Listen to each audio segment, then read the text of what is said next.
He had about 5 minutes left to live, not more. He said that those 5 minutes seemed to him to be a most endless period, an enormous wealth of time.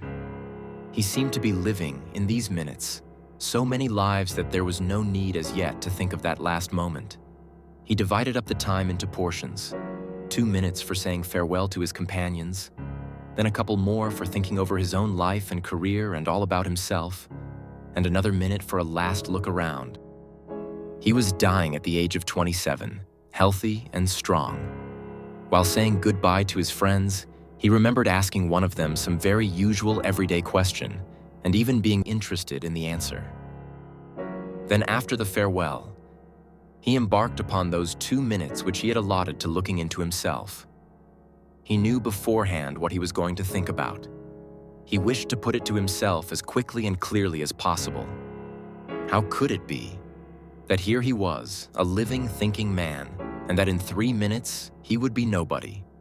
Or if somebody or something, then what and where? He thought he would decide this question once for all in these last 3 minutes. A little way off, there stood a church, and its golden tower shimmered in the sunlight. He remembered staring stubbornly at that tower and at the rays of light dancing around it. He couldn't take his eyes off those rays.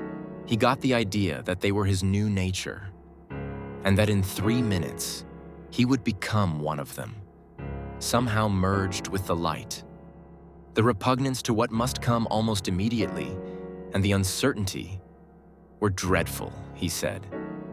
But worst of all was the thought, what should I do if I were not to die now?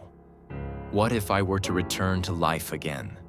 What an eternity of days and all mine. Then I would turn each minute into a whole age, would lose nothing. How I would count up every minute of it so as to waste not a single instant.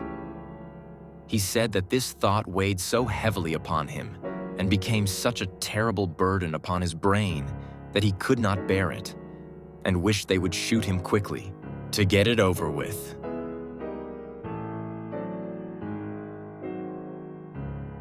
We ask ourselves, could we live differently if only we had a second chance? Could we hold on to the knowledge that every moment is sacred, that every breath matters? Dostoevsky answers, the moment we finally see life clearly, when death draws near and everything becomes full of meaning, it is already too late.